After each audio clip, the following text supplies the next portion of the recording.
welcome to the deep dive. So you're here because you want to figure out how to actually get your YouTube videos seen in 2025. It can feel, well, pretty frustrating when you pour effort into great content and it just doesn't seem to connect with an audience, It right? really can. It's a common struggle. And before we dive deep, just a quick mention, if you're looking for maybe a little push to get started, particularly with social media profiles, some people look at sites like rapidboost.net. Right. They offer services to help get those initial follower counts, likes, views up. It can sometimes help, get past that feeling of starting from absolute zero and build a tiny bit of perceived credibility. That initial hurdle. Exactly. Yeah. But, and this is key, it always comes back to having genuinely good, authentic content. That's the real engine. Absolutely. Quality content is non-negotiable for long-term success. And that's exactly what we're digging into today, the strategies behind that content. Yeah, because think about it. Over 500 hours of video get uploaded every single minute. Wow. That's a lot. It's immense. So just creating isn't enough. You really need a smart strategy to stand out. Okay. So our mission today is to pull out those actionable strategies, the things you can actually do to grow your views in 2025. Let's do it. All right, first stop. The YouTube algorithm, this kind of shadowy figure everyone talks about. What's its actual goal at its heart? Well, think of it simply. YouTube wants people to stay on YouTube for as long as possible. Right, keep them watching. Exactly. They call it session time. Yeah. The longer viewers watch, the happier YouTube is, the happier advertisers are. So the algorithm's job is basically to be a matchmaker, connecting viewers with videos it thinks they'll watch and keep watching. Okay, so it's trying to predict viewer satisfaction. In 2025, what signals is it looking for? What tells it, hey, show this video more? There are a few core things it really prioritizes. First, watch time, just the total minutes people spend watching your videos. That's a big one. Makes sense. Then click-through rate, or CTR. That's simply, how many people see your thumbnail and title and actually click it. The initial hook? Precisely. But then, crucially, audience retention. How much of the video do people watch after they click? Are they sticking around or clipping away fast? So it's not just the click. Not at all. Dumb. And finally, engagement. Likes, comments, shares, saves. All those interactions signal that people aren't just passively watching, they're actively connecting. Got it. Retention seems really key there. The material we looked at mentioned a travel vlogger, Maya. Her story seemed to highlight this. Yeah, Maya's case was interesting. She was putting out videos but not getting much traction, so she really dug into her analytics. And what did she find? She noticed a big drop-off right at the beginning of her videos. People were clicking away during her intros. Too slow, maybe. Seems like it. She realized viewers wanted to get straight to the travel part, the payoff. So what did she change specifically? How does she fix her intros? She basically cut the fluff.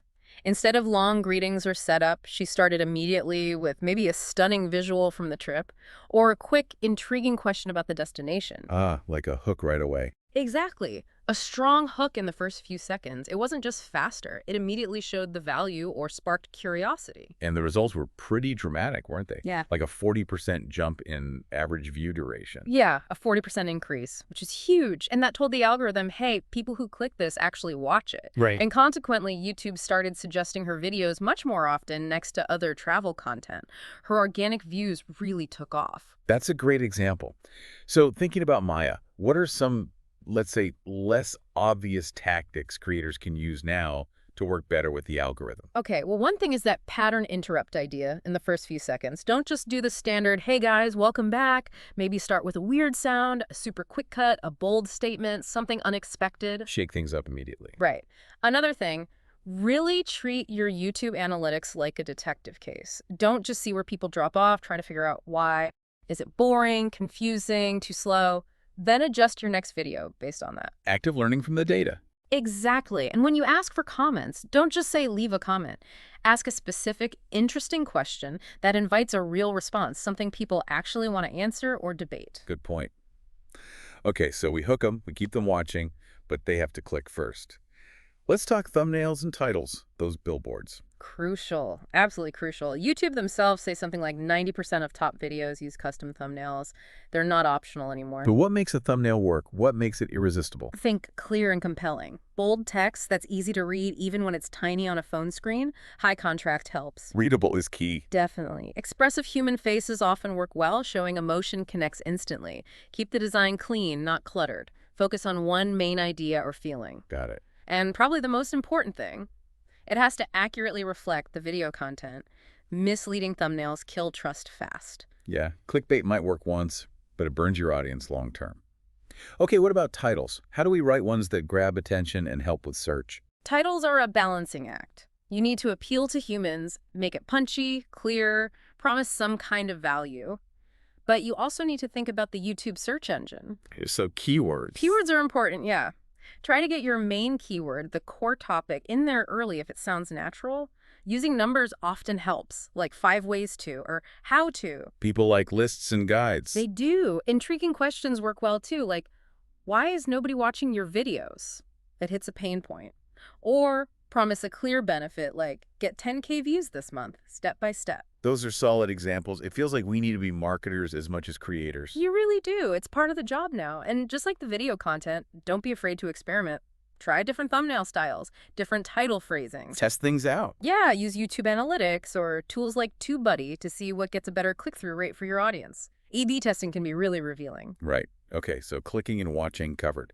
But you mentioned long-term success. That means building a channel people actually want to come back to. Content strategy? Exactly. You can't just rely on one-off viral hits. You need a reason for people to subscribe and stick around. A coherent channel. The idea of finding a niche came up strongly. Why is being specific so important? It feels like casting a wider net would be better. It seems that way, but often the opposite is true. If you try to appeal to everyone, you often appeal strongly to no one. By focusing on a specific niche, say not just fitness, but low-impact workouts for seniors or meal prep for busy college students, you become the go-to expert for that group. You build a dedicated community. Precisely. They feel like the content is made just for them. It fosters loyalty, makes you easier to find within that interest group, and honestly, it's often easier to create content for a defined audience. Makes sense. What about consistency? How vital is a regular upload schedule? Very important. It tells YouTube you're active and reliable, which they like. And it tells your audience when to expect new stuff, building anticipation. So people know when to tune in. Right. Whether it's once a week, twice a month, whatever, pick a realistic schedule you can actually stick to. That's key. Don't overpromise. And batching content was mentioned. Creating several videos at once. Oh yeah. Batching is a lifesaver for consistency. Film multiple videos in one go, edit them together. It takes the pressure off having to create something new constantly. Smart. Okay, the eternal debate. Quality versus quantity. Where should the focus be? Ideally, both. But if you have to lean one way, especially early on, focus on providing real value. Quality doesn't always mean high production value. So good information or entertainment is more important than fancy cameras. Often, yes. A video shot on a phone that genuinely solves a problem or makes someone laugh can do way better than a slick professional video that's boring or unhelpful. Don't let perfectionism stop you from hitting publish. Good advice. Get it out there. Yeah. And think smart about repurposing. Can that long video become a few shorts, a highlight reel, a blog post? Maximize the work you've already done. Okay, repurposing, great tip. Now, let's say we have amazing, valuable, consistent content in our niche. People still need to find it. Exposure, SEO, playlists, cross-promotion. You got it. Great content in a vacuum doesn't help. YouTube SEO is step 1. This means figuring out what terms your target audience is actually typing into the search bar. Keyword research. Exactly. Tools like TubeBuddy or vidIQ are great for this. Look for terms with decent search volume, but maybe not insane competition. Be specific. Not just baking, but vegan sourdough starter troubleshooting. Long-tail keywords. Right. Then use those keywords naturally in your title, your description, and your tags, especially the first few tags. Your description should also give context, maybe link to related videos, add relevant hashtags, give YouTube all the clues. Okay, SEO covered. What about playlists? I know I get sucked into watching more videos because of them. Playlists are powerful for boosting that session time we talked about. When one video ends, another related one can automatically start playing. Keeps people on your channel. Exactly. Group videos by theme, maybe a specific series, a tutorial progression, a challenge. Make it easy for viewers to binge your relevant content. It sends a strong signal to the algorithm. Smart. And promoting outside of YouTube itself, using other platforms. Definitely leverage other platforms. If you can collaborate with other creators in your space, that's huge for exposure to their audience. Cross-pollination. Yep. Share snippets, teasers, or behind-the-scenes clips on Instagram, TikTok, Twitter, wherever your audience hangs out. Link back to the full video. Drive traffic? And engage in relevant online communities, forums, Facebook groups, Discord. Don't just spam your link, but if your video genuinely answers a question or adds value to a discussion, share it appropriately. Be part of the community first. Be helpful, not just self-promotional. Got it. Okay, we've built a strong foundation. What about catching lightning in a bottle? Tapping into trends, creating potentially viral stuff. Ah, virality. The dream. You can't guarantee it, obviously, but you can increase your odds by being aware of what's currently trending. How do you stay on top of that? Keep an eye on the YouTube trending tab, use Google Trends, pay attention to what's blowing up on other social platforms like TikTok. Social listening tools can help too. So spot a wave. And figure out if you can write it authentically. Can you put your own unique spin on a trending topic or format that still fits your niche? Quick, relevant content can sometimes catch fire. What kinds of content generally gets shared more? What makes someone hit that share button? Often, it's stuff that triggers a strong emotion, humor, awe, inspiration, sometimes even anger or surprise. Things people react strongly to? Exactly. Videos with surprising facts, strong but well-argued opinions, or really compelling personal stories often travel far. And don't be afraid to ask people to share if they found value. A direct call to action. Yep. Maybe add interactive bits, like a challenge element viewers can try and share themselves. And experiment. Try shorts, try live streams for interaction, tutorials, listicles, reaction videos. See what resonates and what's popular in your space right now. Lots to try. Okay, this has been super helpful. There's one final piece that came up in the research, especially relevant for newer channels, I think. Getting that initial push, it circled back to social proof and mentioned rapidboost.net again. Right, that initial momentum. It can be really tough when you're starting out and your videos have, 5 views, one The like... Nike restaurant problem. Kind of, yeah. Hmm. People naturally gravitate towards things that already seem popular. It's social proof. Low numbers can, unfortunately, make potential viewers subconsciously skip over your video, even if the content is amazing.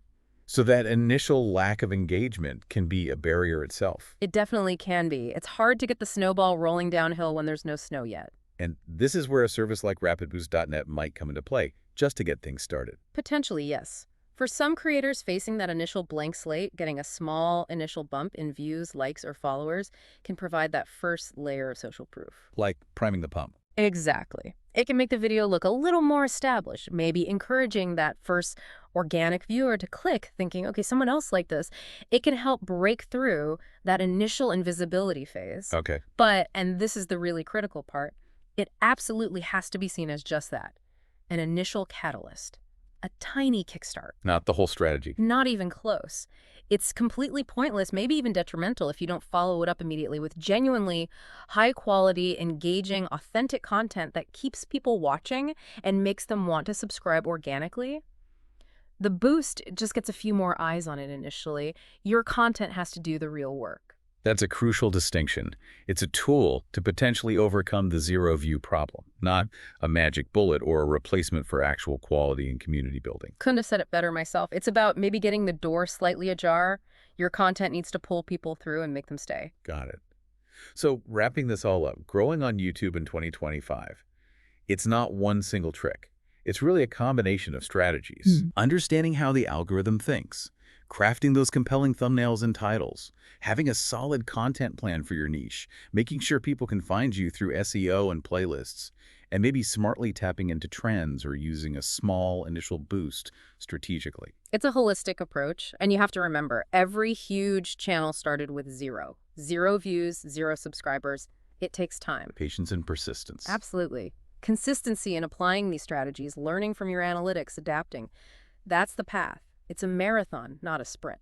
So for everyone listening, the encouragement is to take these ideas, apply them consistently, and treat your YouTube journey as this ongoing process of learning and refining. Definitely. And maybe think about this. What becomes possible for your channel when that initial hurdle is cleared? When your great content starts getting seen and genuinely embraced right from the beginning?